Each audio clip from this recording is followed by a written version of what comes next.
Un saludo amigos, buenas noches. Bienvenidos a Crónica de la Iglesia, el espacio semanal con el que repasamos la actualidad más reciente de la comunidad eclesial que peregrina en Toledo. Nuestra iglesia diocesana ha iniciado la Santa Cuaresma esta misma semana y esa temperatura cuaresmal será la que vertebre esta hora escasa en la que les brindamos solo algunos de los temas que han tenido que ver con nuestra iglesia local, que sigue teniendo, ya ven, la epidemia como telón de fondo. Solo esperamos que este espacio no sea motivo de esa mortificación tan propia de este tiempo litúrgico. Ya nos dirán, comenzamos. La celebración que ha marcado nuestra vida eclesial esta semana ha sido el miércoles de ceniza. La Iglesia de Toledo ha celebrado el inicio de la Cuaresma con el rito de la imposición de la ceniza adaptado a la pandemia. Así lo han hecho los sacerdotes en sus templos, siguiendo las indicaciones marcadas por la Santa Sede, que ha adaptado este rito a las restricciones sanitarias para evitar contagios por coronavirus. Un tema que no ha llevado tanta molestia como la que en su día llevó tener que adaptar el rito de la comunión. Una vez más, la Iglesia adapta sus celebraciones y ritos a la situación de la crisis actual sanitaria provocada por el COVID-19, con la imposición de la ceniza, un rito que cambia de forma, según publicaba la Congregación para el Culto Divino y la Disciplina de los Sacramentos el pasado mes de enero, que ahora lo propone sin contacto físico, pero que sin duda mantiene su significado. Lo que se ha modificado es el rito de la imposición, que el sacerdote bendice las cenizas y una vez que lo ha hecho, dice a todos la fórmula en conjunto: convertíos y creed en el Evangelio, o acuérdate de que eres polvo y a polvo regresarás, ¿no? Y bueno, pues se pone la mascarilla, se lava las manos y bueno, va imponiendo en silencio la ceniza sobre las cabezas de los fieles que se acercan. Con la imposición de la ceniza procedente de las palmas bendecidas del Domingo de Ramos, comienzan estos 40 días en los que la Iglesia llama a los fieles a la conversión y a prepararse para vivir los misterios de la Semana Santa. Un tiempo para renovar nuestra fe, esperanza y caridad, tal y como reconoce en su mensaje para esta Cuaresma el Papa Francisco. La Cuaresma siempre tiene un sentido muy especial en nuestra vida cristiana de renovación interior, ¿no? En un doble eje, ¿no? El que históricamente siempre ha acompañado este tiempo. Por un lado, el eje catecumenal, ¿no? Es renovar al final de la Pascua, en la Vigilia Santa, en la Noche Santa de la Resurrección, nuestra condición de hijos de Dios, ¿no? Y en segundo lugar, el carácter o el eje penitencial, que es a través de las obras de la penitencia. El nuevo modo de proceder para la imposición de la ceniza ha sido recogido por la Conferencia Episcopal Española en un subsidio preparado por el Secretariado de la Comisión de Liturgia.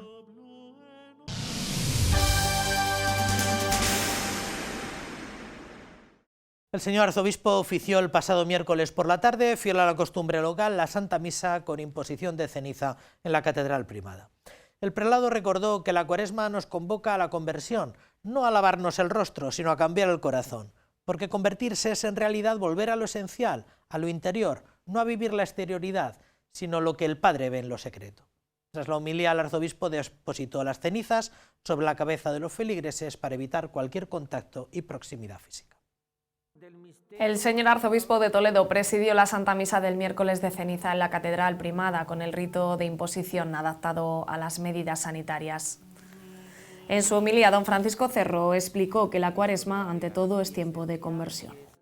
La conversión es arrancar el corazón de piedra para que el Señor nos dé un corazón como el suyo, ilimitadamente bueno, un corazón que sea capaz de comprender, de entender, un corazón que sea bueno siempre y con todos. El Cristo de la Vega expresa lo que debe ser este camino que nos lleva hasta la Pascua. Así lo manifestó don Francisco Cerro en su homilía ante esta imagen que presidirá todas las celebraciones de la Cuaresma en la Catedral Primada.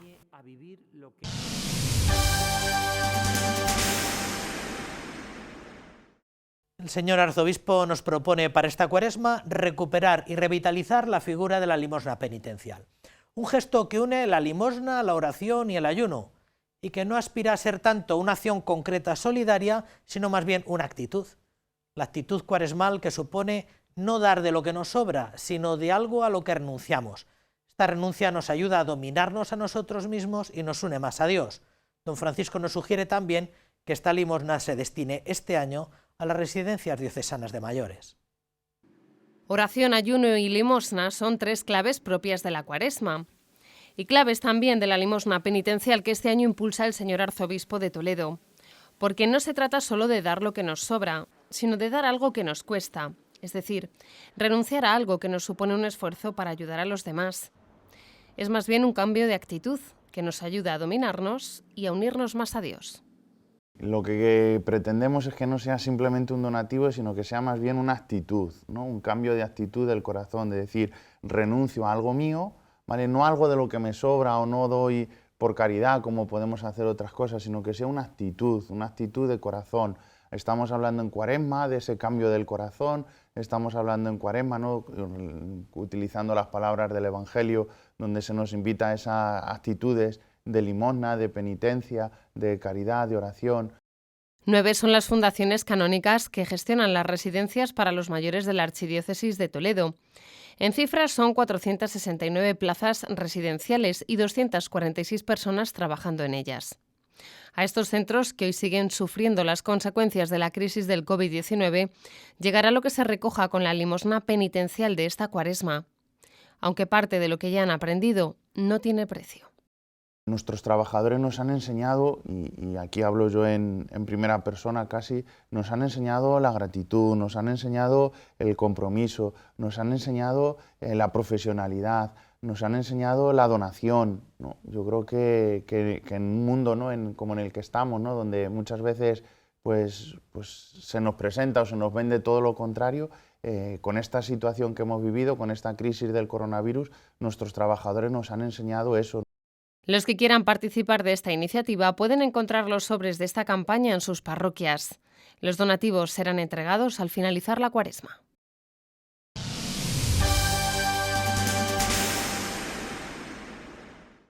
El arzobispo primado ha publicado una carta pastoral dirigida a las hermandades y cofradías diocesanas con motivo del inicio de la Cuaresma bajo el título Siguiendo sus huellas, que llegará impreso a parroquias, hermandades y cofradías en estos días. El prelado incide en los pilares fundamentales de la vida de las cofradías, la formación, el culto y la caridad, y anima a los presbíteros a seguir trabajando en este amplio sector del apostolado seglar y hacer así frente a las consecuencias de la crisis que estamos viviendo. Profundizar en la naturaleza eclesial de vuestras hermandades y cofradías, insistiendo en vuestra identidad como miembros de la Iglesia y animándoos a seguir fomentando aquellos aspectos que son pilares fundamentales de toda hermandad, como son la formación, el culto y la caridad. Así comienza el señor arzobispo presentando los objetivos de la carta pastoral que dirige a las hermandades y cofradías de la Archidiócesis de Toledo. Siguiendo sus huellas es el título de esta carta, en la que señala que, ante todo, los hermanos y cofrades son miembros de la Iglesia y que, por lo tanto, están llamados a participar en lo primordial y principal de toda actividad cofrade, que es la celebración de la Santa Misa. Por ello, les invita a vivir con gozo la celebración del acontecimiento más importante y central de nuestra fe, a pesar de que este año tampoco haya procesiones. Por lo tanto, por supuesto que no se suprime la Semana Santa, se celebrará en el templo, se celebrará y queremos que sea con toda la solemnidad y toda la sencillez que sea, pero que verdaderamente nuestras imágenes sean también veneradas, pues como dice la normativa sanitaria también, con todas las precauciones. En su carta insiste el prelado toledano en la importancia de la formación de los cofrades y anima la creación de una escuela cofrade. La acción caritativa y social de las hermandades es otro de los puntos de este documento, en el que señala que se han convertido en este tiempo de pandemia en signo de esperanza para la Iglesia. Sobre este aspecto les sugiere unirse a todas ellas en un gesto cuaresmal que a su vez les haga estar en comunión unas con otras. La procesión de las procesiones, así es como define don Francisco Cerro en su carta la procesión del Corpus Christi, culmen de la religiosidad popular de nuestra diócesis, que se ha convertido en una manifestación de fe de primer orden del pueblo de Dios y que, tal y como explica en su escrito, nos hace caer en la cuenta de que la Eucaristía es la realidad viva de Dios siempre presente en medio de nosotros. Y por último, recuerda que también estamos en el año de San José y en el año jubilar guadalupense. El documento finaliza con una propuesta para rezar el Vía Crucis durante la Cuaresma y un Vía Lucis propio del tiempo de la Pascua. Tras esto, la Delegación Diocesana de Religiosidad Popular, Hermandades y Cofradías concluye enumerando 16 propuestas que se deducen de la carta pastoral siguiendo sus huellas, que el señor arzobispo de Toledo ha dirigido a las hermandades y cofradías de la Archidiócesis Primada.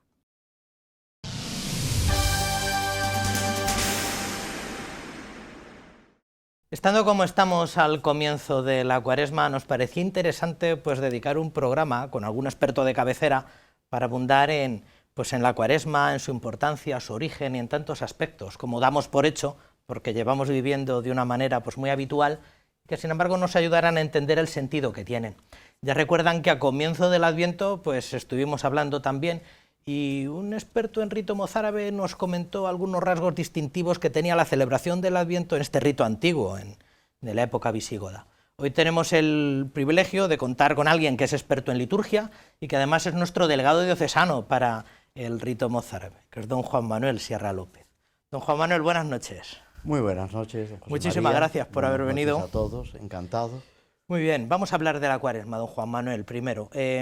¿Cuándo se inicia la Cuaresma en la vida cristiana? Se inicia en general en el rito romano el miércoles de ceniza. Es el comienzo todos los años. La celebración de la Cuaresma en la historia se puede decir que ya a finales del siglo IV está presente. Aunque podemos decir que su comienzo no plenamente desarrollado debe ser muy anterior. ¿Por qué? Porque existe la Pascua. Y cabe pensar que había un tiempo de preparación para esa Pascua. No desarrollado con los 40 días, etcétera. Eso no. Eso ya sabemos en el siglo IV. Antes, pues una cierta preparación. Y es muy curioso el origen que tenemos de la celebración de la Pascua, que es precisamente, como tantas veces sucede en la historia, una discusión sobre cuándo hay que celebrar la Pascua. Si el 14 de Nisan, que era cuando lo celebraban los judíos, o el domingo más cercano al 14 de Nisan. Esa controversia ya la encontramos a mediados del siglo II. Caramba. O sea que aquello de la luna llena del 14 de Nisan, como la fecha estricta, eso ya en el siglo II lo estaban dirimiendo. Ya lo estaban discutiendo. Ajá. Y ya el Papa con San Policarpo tienen ahí unas palabritas, luego con San Víctor están a punto de lanzar excomuniones, y menos mal que tercia San Ireneo, haciendo honor a su nombre, que significa pacífico, calmando al Papa Víctor y poniendo las cosas un poco en orden. Lo llamamos Cuaresma desde que nos consta que son 40 días. El nombre de Cuaresma responde efectivamente a 40 días, que es un número bíblico que además responde a los 40 años en el desierto, a los 40 días que pasa Moisés en el monte Sinaí, a los 40 días de Jesús en el desierto, haciendo oración y ayuno, etcétera. Y el gesto de la ceniza, que ahora está vinculado estrictamente a la Cuaresma, ¿desde el principio se utilizaba como gesto penitencial? ¿Solo al comienzo de la Cuaresma? ¿Tenía otro valor penitencial a lo largo de la Cuaresma? Esta celebración de la ceniza que hemos bebido estos días atrás. La ceniza tiene un fondo bíblico, un origen bíblico. Los personajes de la Biblia, cuando quieren hacer penitencia, por ejemplo el rey David, se cubren de ceniza. Sí. Es un gesto que pertenece, como tantos otros, a la tradición bíblica. Y de ahí, como gesto de penitencia, se adopta en lo que es los ritos penitenciales. Cuando al principio, y es también muy curioso, cómo se va desarrollando todo lo que es el aspecto penitencial. Al principio los cristianos tenían una idea de que el cristiano era imposible que pecara porque estaba bautizado, porque había recibido la gracia de Dios, y luego van viendo que, pobrecitos míos, pues la realidad es un poco distinta, que el pecado está ahí, que uno falla, y entonces se va desarrollando ese segundo bautismo, que llaman los padres de la Iglesia, costoso, a través de una dura penitencia. Y un signo de inicio de esa penitencia es echarse ceniza por encima como signo de la caducidad, del valor escaso de todo lo terreno, etcétera, etcétera. Y de ahí, sobre todo, cuando se abandona la penitencia pública y todos los cristianos de alguna manera se sienten solidarios en esa penitencia, es cuando se va extendiendo, pero ya casi en el siglo VIII, IX, esa costumbre de imponer la ceniza al comienzo de la Cuaresma. O sea que esta ceniza es un poco, es un recuerdo de aquella penitencia cuaresmal de los que quedaban apartados de la comunidad, porque la gente igual no está muy familiarizada con aquellas penitencias. En realidad el pecador público quedaba apartado de la comunidad y se le reintegraba en Jueves Santo. ¿Cómo era aquello? El Jueves Santo es cuando se tenía lugar la reconciliación para poder celebrar la Pascua. Pasa lo mismo que con los catecúmenos. El catecumenado duraba varios años, pero la última etapa del catecumenado era la última Cuaresma antes de recibir el bautismo. Cuando ya se los llamaba los iluminados, se inscribía su nombre para poder bautizarse en la vigilia pascual sucesiva. Y ahí había toda una serie de ritos, de exorcismos, etc. Y tanto los catecúmenos como los penitentes no podían participar en la celebración eucarística. Estaban a la puerta, a los catecúmenos se les permitía, y en algunas ocasiones también a los penitentes, participar en la liturgia de la palabra, y cuando llegaba propiamente la parte eucarística, se decía, ahora fuera, fuera rezando, esperando poder participar de la Eucaristía con toda la Iglesia en el domingo, a partir del domingo de Pascua.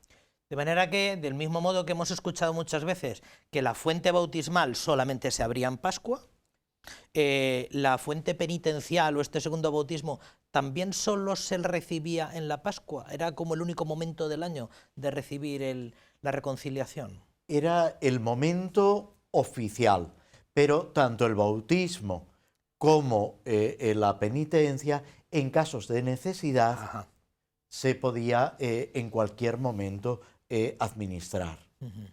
Por ejemplo, hay casos en San Cipriano, y estamos a comienzos del siglo III, cuando va a comenzar una nueva persecución, se procura dar la reconciliación, la penitencia, a todos los que estaban haciendo penitencia, para que no viniera la persecución y los pillara en situación de inferioridad en lo que se refiere a la gracia de Dios. Sí.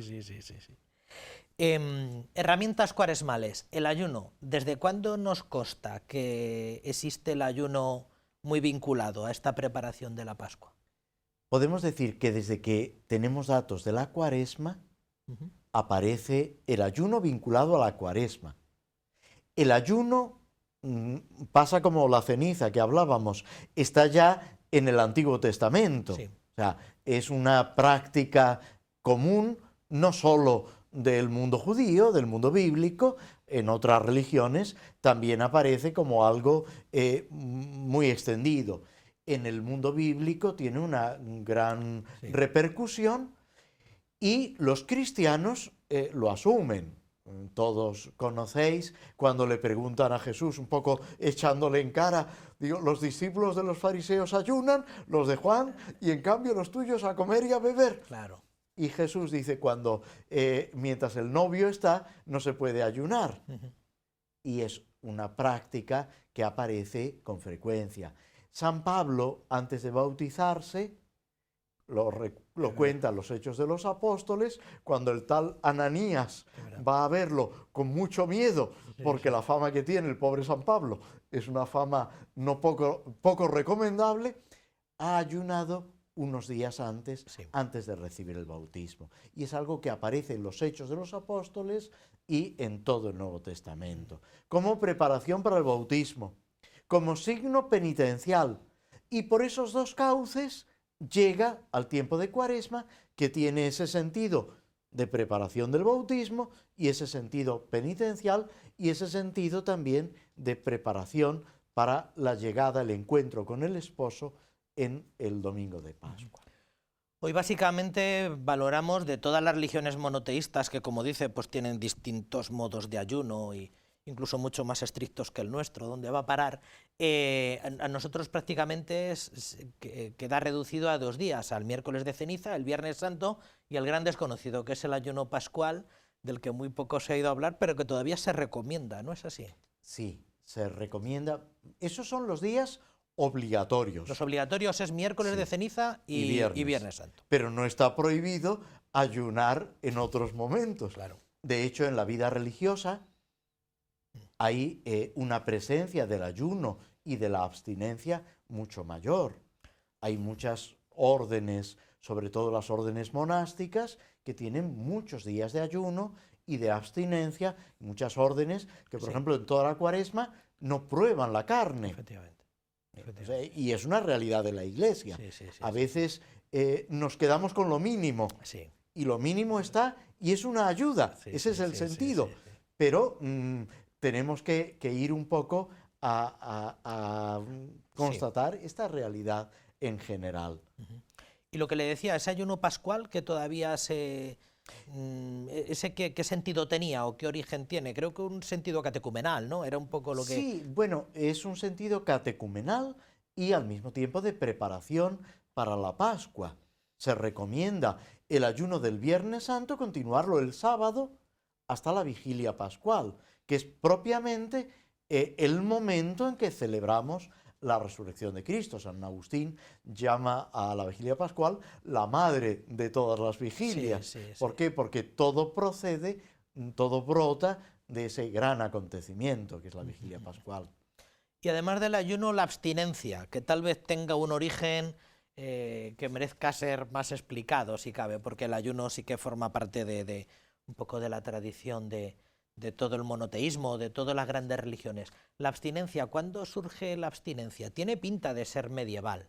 ¿Cuál es el origen de la abstinencia? Bueno, relativamente, si nos remontamos al libro de Daniel, podemos ver que Ananías, Azarías y Misael, los 3 jóvenes, precisamente piden, cuando entran a servicio del rey en Babilonia, no contaminarse con carnes.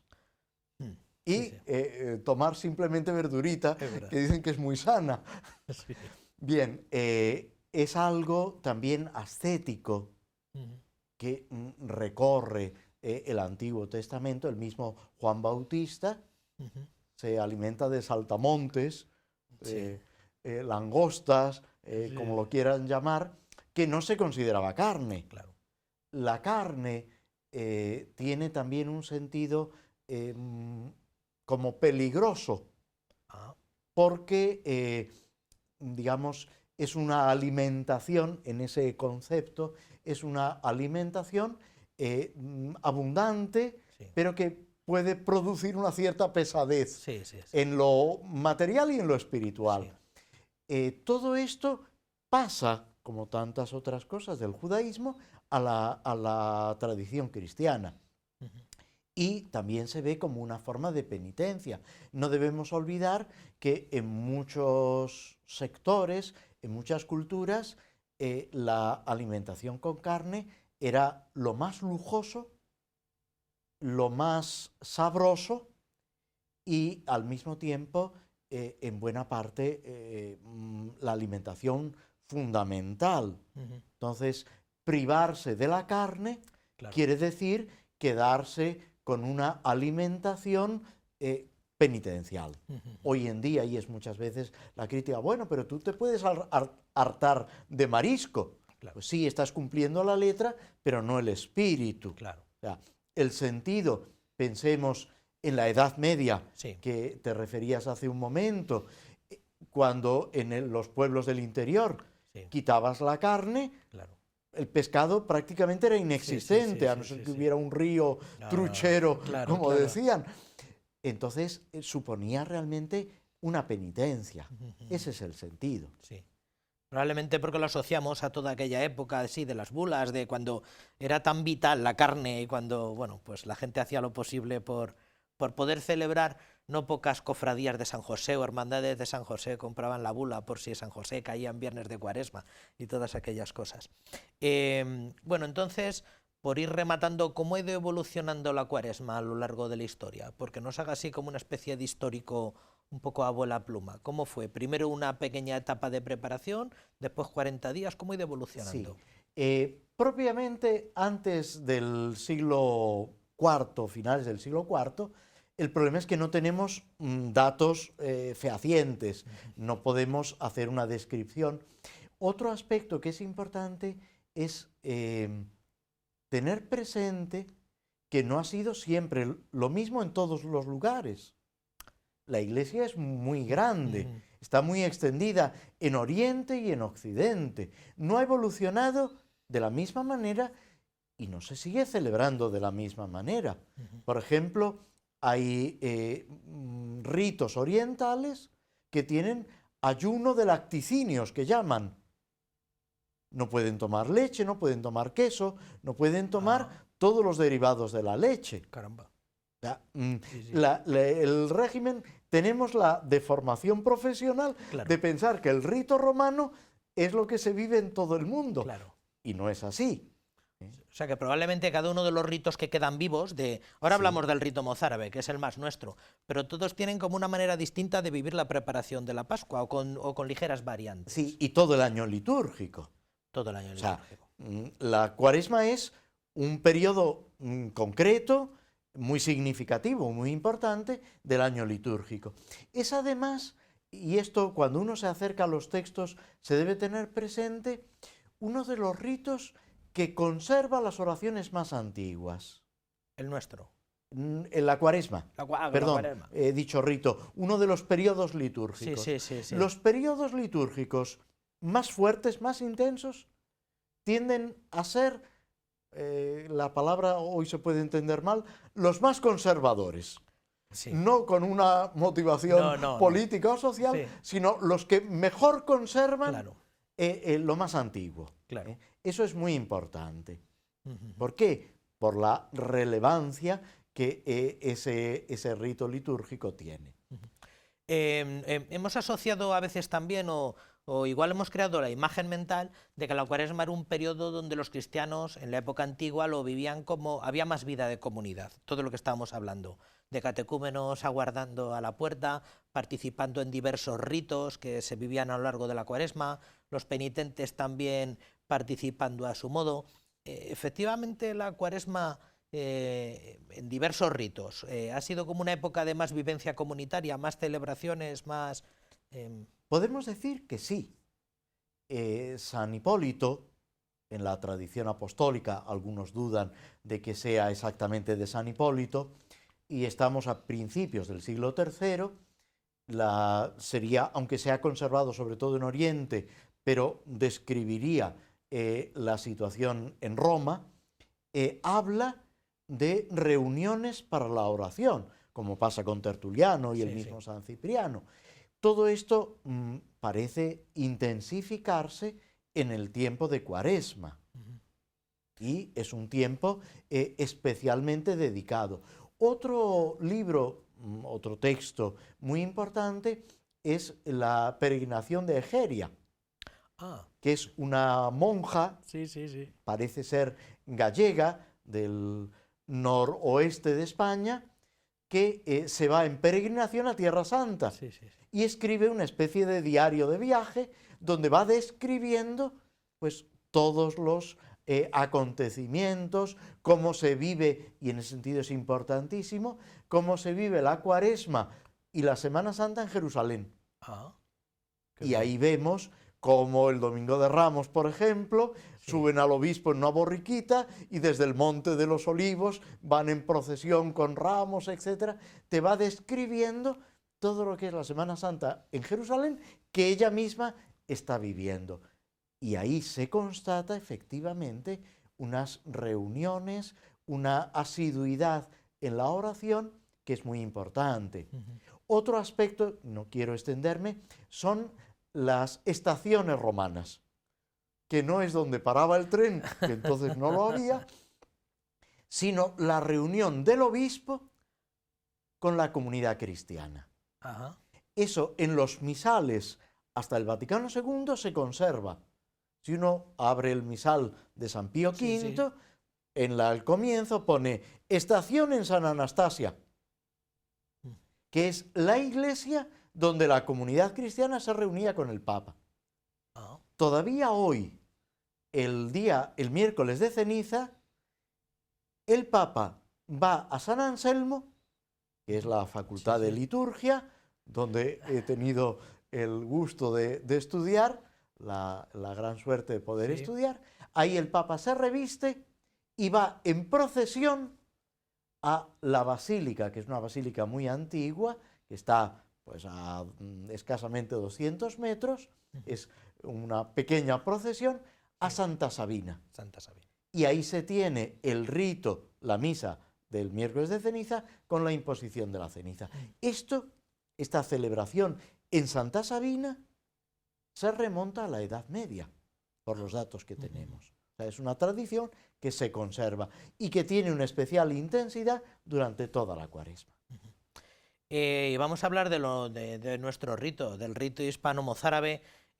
Hace unos meses, muy poco tiempo, estuvo por aquí don Juan Pedro y a mí particularmente me abrió un panorama muy amplio de cómo era el Adviento en la comunidad visigoda o en el rito hispano-mozárabe, ¿no? Cómo el calendario de festividades es distinto y cómo todo es distinto. ¿Cómo era la Cuaresma o qué sabemos de la Cuaresma en el rito hispano-mozárabe? Bien, lo principal, lógicamente, se ha conservado en los libros litúrgicos, en el breviario y en el misal. Hay una obra que es casi un folletito, pero que es muy importante, de San Isidoro de Sevilla, tiene el de Ecclesiasticis Officis, sobre los oficios eclesiásticos, y ahí habla de la misa, habla de los ministros, y habla también un poquito de los distintos tiempos litúrgicos. Es importante, pero nos da muy poquita información. En cambio, el breviario y el misal son los que recogen ya todas las oraciones. Una primera aproximación que yo he tenido a través del calendario litúrgico que elabora usted, entre otros profesores, en el Instituto Teológico, y que creo que la gente puede adquirir, los que les guste, pueden adquirirlo en la librería pastoral, me parece, o en el estudio. Esto más bien en el seminario. En el seminario. Vamos, en el Instituto Teológico, en la sección de editorial. Una primera aproximación, esto no deja de ser más allá de un calendario litúrgico, es que el rito mozárabe no tiene miércoles de ceniza. No, lo ha tenido en tiempos de Cisneros, perdonadme la expresión, por contaminación del rito romano. Sí. Sobre todo en tiempos de Cisneros hay algunos aspectos de la liturgia romana que se les da cabida en el rito hispano-mozárabe. Y uno de ellos es el miércoles de ceniza. Luego, en la última reforma, revisión en tiempos del cardenal González Martín, don Marcelo, todo esto se ha eliminado recuperando la tradición más genuina. Y es que la Cuaresma empieza no el miércoles de ceniza, sino el primer domingo de Cuaresma, que también se llama domingo in carnes tolendas, o sea, domingo en el que se quita la carne. Pero hay un aspecto importante y es que este domingo todavía tiene carácter festivo en el rito hispano. Todavía tiene la despedida del Aleluya, como también está en el rito ambrosiano, y todavía tiene un carácter festivo. Digamos, el ayuno, las penitencias, todo eso empieza a partir del lunes. Todos los domingos del rito mozárabe tienen nombre propio, tienen denominación propia y algunas, por lo que estoy viendo, tienen que ver con lo que en el rito latino llamamos el ciclo A de lecturas.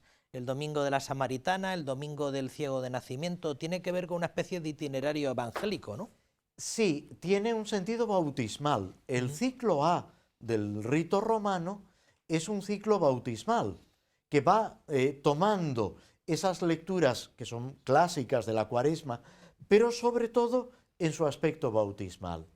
Por eso, en el rito romano, aunque estemos, como por ejemplo este año, en el ciclo B, Sí. se permite tomar las lecturas del ciclo A. Ajá. Y luego la Semana Santa veo que se llama Semana Mayor, lo llama Sí, lo que nosotros venimos llamando Semana Santa, Semana Mayor, sí. en el rito mozárabe.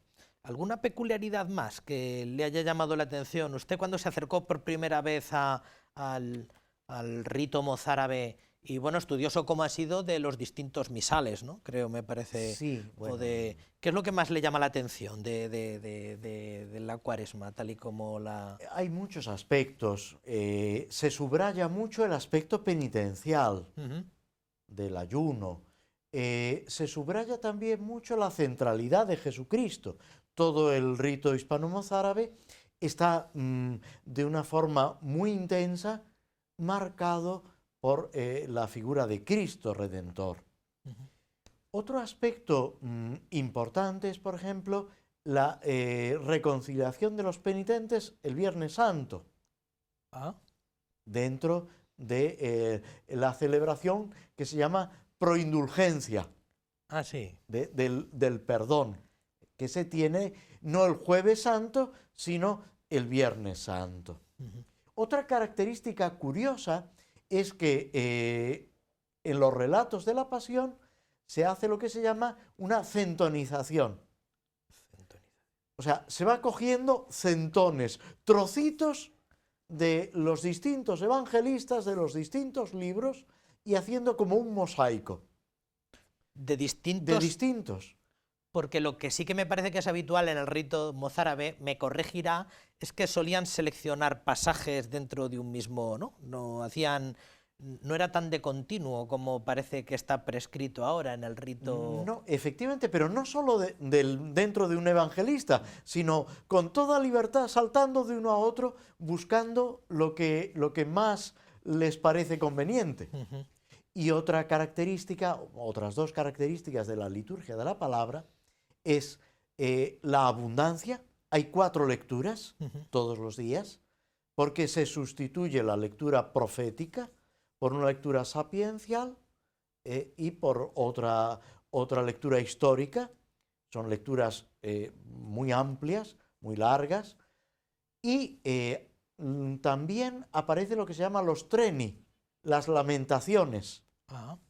No todos los días, pero en determinados días aparecen, tomados del libro de las lamentaciones o del libro de Job, textos que de alguna manera están subrayando esa tristeza, ese dolor de la pasión y por el pecado.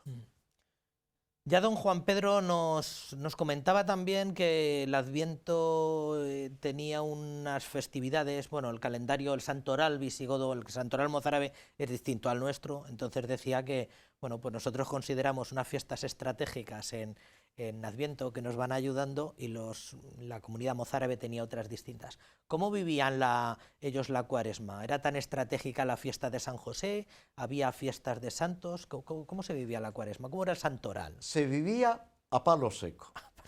No había celebraciones de santos. Está terminantemente prohibido ninguna celebración que no sea la Cuaresma, que esto viene a subrayar esa importancia, esa gran repercusión que le daban a la Cuaresma. Por eso, la fiesta de la Encarnación, de la Anunciación, la trasladan al 18 de diciembre, porque como siempre cae en Cuaresma, no se podía celebrar nunca. Claro, claro.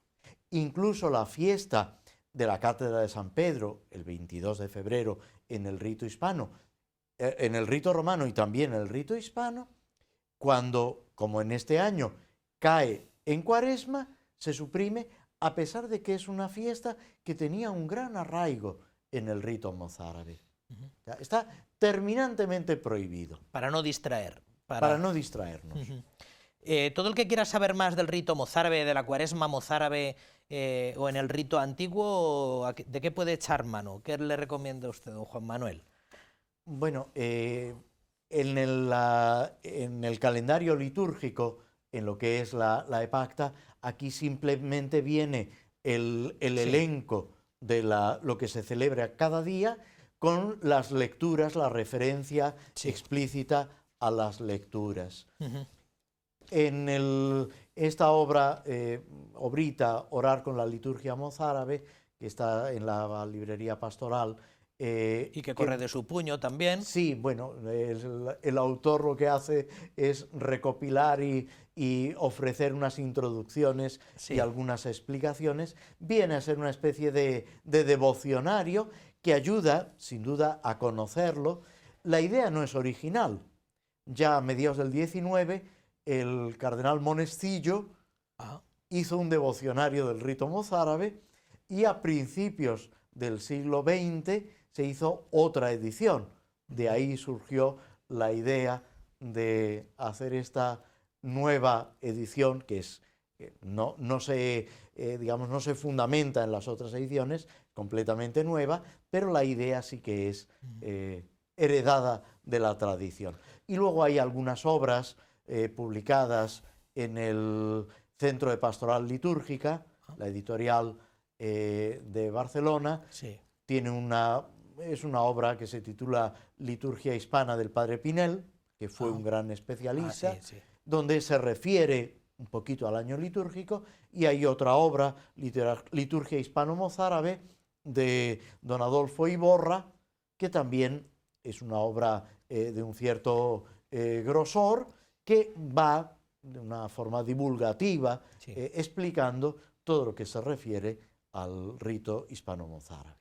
Bueno, pues dejamos ahí la invitación, que los que nos están escuchando pues echen mano de estos devocionarios, estos calendarios, que tal vez sea la mejor la aproximación más inmediata, ¿no? Ver cómo se distribuyen los tiempos, cómo se distribuye la palabra de Dios, y luego ya si hay alguien que quiera tomar un camino más erudito, pues que abunde en CPL, me parece, ¿verdad? Bueno, pues don Juan Manuel, muchísimas gracias por haber estado con nosotros y enhorabuena por todos estos esfuerzos que hacen por la divulgación litúrgica. Y gracias a todos los que nos seguís a través del canal diocesano. Muchas gracias.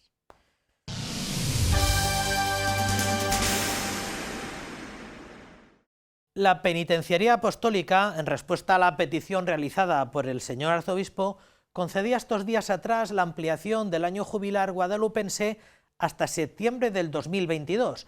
Don Francisco les exponía que desde el inicio del jubileo se van viendo frutos de vida cristiana, aunque mermados por la situación, y que son numerosas las peticiones de fieles de diversos lugares de España que solicitan la prolongación del jubileo debido a las restricciones que no permiten a los peregrinos marchar a Guadalupe como quisieran. El año jubilar guadalupense se amplía hasta el 10 de septiembre. La Penitenciaría Apostólica ha concedido la ampliación en respuesta a la petición realizada por el señor arzobispo de Toledo. Don Francisco Cerro dirigió un escrito al cardenal Mauro Piacenza, penitenciario mayor, y recordaba en su petición que desde el inicio del año jubilar son numerosas las peticiones de fieles de diversos lugares de España que han solicitado esta prolongación del año jubilar, debido a que las restricciones no permiten a los peregrinos trasladarse a Guadalupe. El señor arzobispo ha realizado esta petición tras consultar al Consejo Episcopal, a la Comunidad Franciscana del Monasterio y a las diócesis hermanas que están bajo el patrocinio de Santa María de Guadalupe. En el escrito se solicitaba además la posibilidad de impartir la bendición papal con indulgencia plenaria los días 8 de septiembre del 2021 y del 2022, así como el propio 10 de septiembre, coincidiendo con la clausura del año jubilar.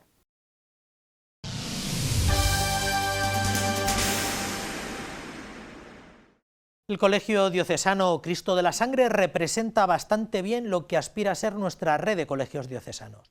Una institución educativa que opta firme y decididamente por la pedagogía del Evangelio y que construye iglesia diocesana en la medida que se deja educar por el Evangelio y educa desde él a profesores, padres y alumnos. Ahora, además de la búsqueda de la excelencia, ofrece un cada vez más amplio abanico de servicios de cara al próximo curso académico, cuyo plazo de matriculación todavía permanece abierto. Desde el pasado 1 de febrero, muchas son las familias que tienen que elegir el colegio de sus hijos para el próximo curso. La Archidiócesis de Toledo enriquece esta oferta con 11 centros educativos en diversos puntos de la diócesis. ¿Pero qué modelo educativo ofrecen hoy los colegios diocesanos? Se ofrece una educación integral de la persona, ¿no? no solo en el cuidado de lo académico, sino también en lo humano, desde un humanismo cristiano y también, como no, pues desde lo espiritual, ¿no? Más de 6.300 son los alumnos matriculados en estos centros durante este curso 2020-2021. Colegios que año tras año ven cómo la demanda de plazas supera su oferta, ya que son muchas las familias que optan por esta propuesta educativa, que educa desde el Evangelio para transformar la sociedad. Es el caso de Ángel Luis. Varias generaciones en su familia han asistido a este centro educativo en sus diferentes etapas.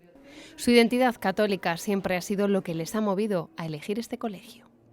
Tú tienes un ideario religioso y crees inculcar a tus hijos ese mismo ideario y tú estás de acuerdo con él y lo que tratas es de que tengan una educación católica y que sigan los valores, que tengan unos valores, que hoy es lo que menos falta en la sociedad hoy en día, yo creo.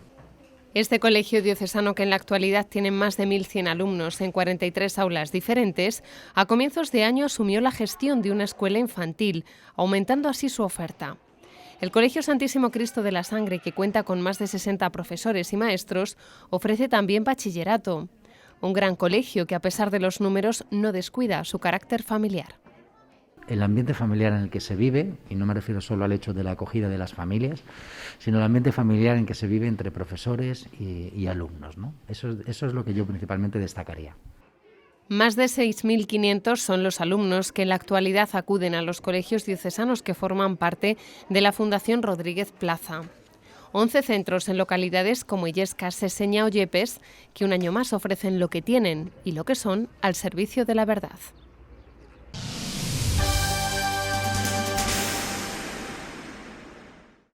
El Papa Francisco también celebró el miércoles de ceniza, que este año, debido a las restricciones por la pandemia, se llevó a cabo excepcionalmente en la Basílica de San Pedro. El regreso a Dios a menudo es dificultoso por nuestros apegos malsanos, se frena por los lazos seductores de los vicios, de las faltas seguridades del dinero y del aparentar, del lamento victimista que paraliza, destacó el Papa durante su homilía. Aquí les dejamos con un resumen de lo más importante llevado a cabo por el Papa en estos últimos 7 días. El llamado a la conversión y sobre todo a acoger la misericordia de Dios ha sido la temática central de la Semana del Papa, que se abrió con este gesto histórico. Francisco recibió el libro de la Sidra. Se trata de un manuscrito del siglo XIV y que contiene textos para orar durante la fiesta de Pascua. Este tesoro pertenece a la iglesia sirio-cristiana y se rescató en Irak después de un bombardeo. Fue entregado a una fundación italiana que lo restauró y ahora el Papa lo restituirá a la comunidad eclesial de la ciudad de Karakosh cuando visite este país durante marzo. El Ángelus del domingo 14 abordó el estilo de amar de Dios, que lo realiza a través de la cercanía, la compasión y la ternura. Así lo explicó el pontífice al citar el Evangelio de la sanación de un leproso, y a partir de eso reconoció también la labor de tantos sacerdotes en el mundo que administran con benevolencia el sacramento de la confesión. Son buenos aquellos confesores que no están con el látigo en la mano, sino para recibir, escuchar y decir que Dios es bueno, que Dios perdona siempre, que Dios no se cansa de perdonar. Para estos confesores misericordiosos les pido hoy a ustedes darles un aplauso aquí en la plaza para todos. A tutti voi di dare un applauso qui in piazza, tutti. Francisco también aplaudió la iniciativa del gobierno colombiano que facilitará la acogida de cientos de miles de personas que emigran forzosamente desde Venezuela en busca de un mejor futuro. E questo non lo fa un paese riquísimo.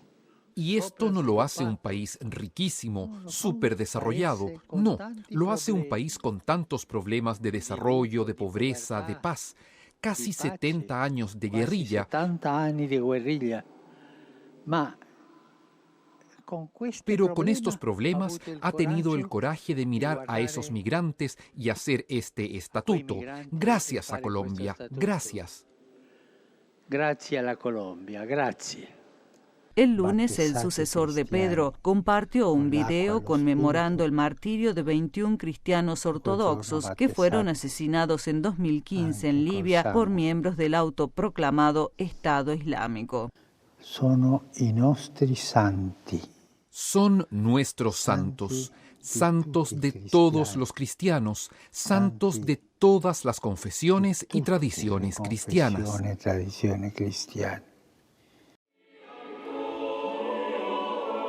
Y el miércoles, el rito de la imposición de las cenizas dio inicio al tiempo litúrgico de la Cuaresma. Francisco lo celebró con una Eucaristía en la Basílica de San Pedro, durante la que planteó que este periodo de preparación para la Pascua debe vivirse como un viaje de regreso al Padre, al Hijo y al Espíritu Santo.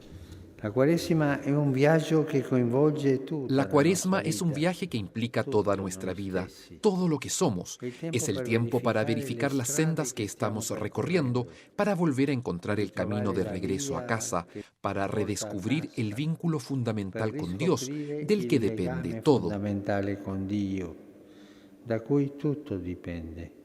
Y ya que todo depende de Dios, el Papa Francisco insistió en que lo esencial durante la Cuaresma es fortalecer la relación con el Señor. ¿Cómo? Reconociéndonos humildemente necesitados de su misericordia. Así podremos acoger el don de la conversión como una gracia que Él nos regala y no como una conquista personal.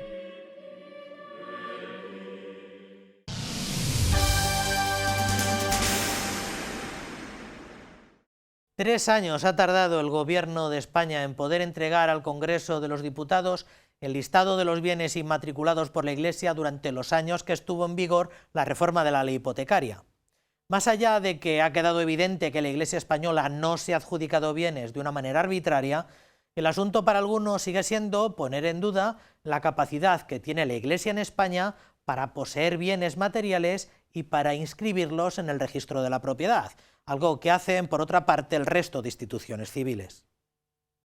Ya es público el informe sobre las inmatriculaciones de la Iglesia, un conjunto de 35.000 inmuebles cuyas inmatriculaciones se han realizado en el periodo previsto por la legislación vigente entre los años 1998 a 2015. Desde la Conferencia Episcopal han reconocido con agrado el reconocimiento que el propio Gobierno de España de que la Iglesia ha seguido la legalidad en la realización de este criterio inmatriculador. El secretario general de la conferencia ha asegurado que los bienes de la Iglesia están al servicio del bien común. La Iglesia no quiere que esté a su nombre nada que no sea suyo. Por eso, si alguien viniera con mejor derecho y que pudiera revisar la inmatriculación realizada, cada institución de la Iglesia que ha inmatriculado está dispuesta a hacer esa revisión si el derecho así lo permite y las exigencias de la legalidad nos lo piden. Los obispos recuerdan también que existían 2 años después de cada acto inmatriculador para que personas con mejor derecho o instituciones pudieran reclamar la titularidad de esos bienes y aseguran que la Iglesia no quiere nada que no sea suyo. Estos bienes de la Iglesia están al servicio del bien común a través de las actividades propias de la comunidad cristiana, en la liturgia, en la catequesis, en la caridad, y que muchos de ellos tienen también un extraordinario valor histórico, artístico, cultural, que también desde los pequeños pueblos a las grandes ciudades están al servicio de la sociedad. Además, Monseñor Argüello insiste en el llamamiento a la colaboración entre la Iglesia, la sociedad y las administraciones públicas para que el mantenimiento de estos bienes y al mismo tiempo para que su uso y el que pueda realizarse para el bien común social, artístico y cultural pueda seguir realizándose. El Arzobispado de Toledo ha realizado un inventario de sus bienes inmuebles que comenzó en el 2014. Así, ya se han elaborado los inventarios sobre 2.235 registros, de los que ya se han descartado 275. Este descarte se ha realizado sobre aquellos inmuebles sobre los que existía alguna duda sobre la pertenencia de los mismos a la archidiócesis para evitar entrar en procedimientos judiciales. El Arzobispado de Toledo ha inscrito mediante inmatriculación 294 bienes inmuebles en el periodo 1998 a 2015 y 3 desde 2015 hasta la actualidad. El resto de las inmatriculaciones provienen de periodos anteriores. En el listado publicado por el Gobierno de España y entregado al Congreso de los Diputados aparecen 234 fincas en Toledo, a las que hay que sumar las correspondientes de Cáceres y Badajoz.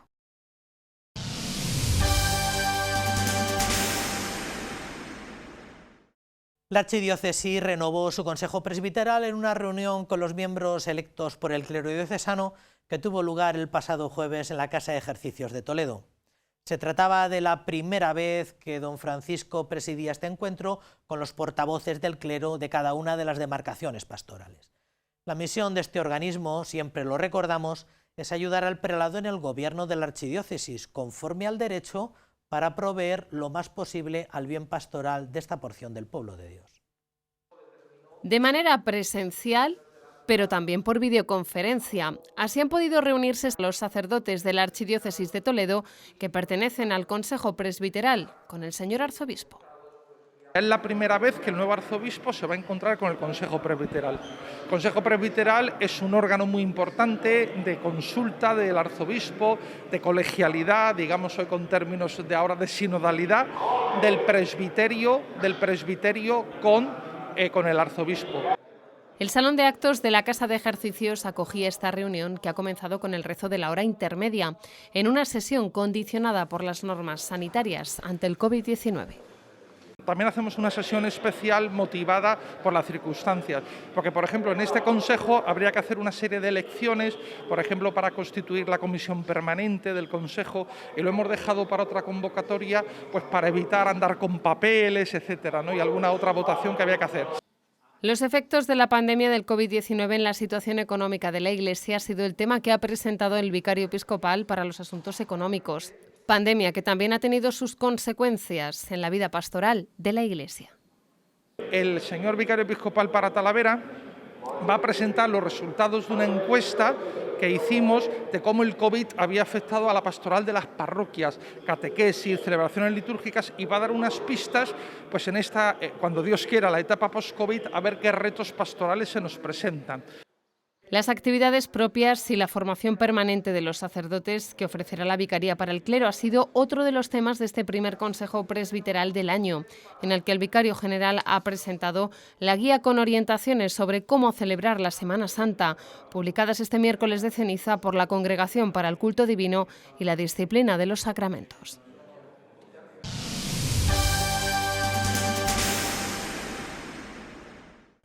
Muy bien, pues hasta aquí nuestra humilde crónica semanal.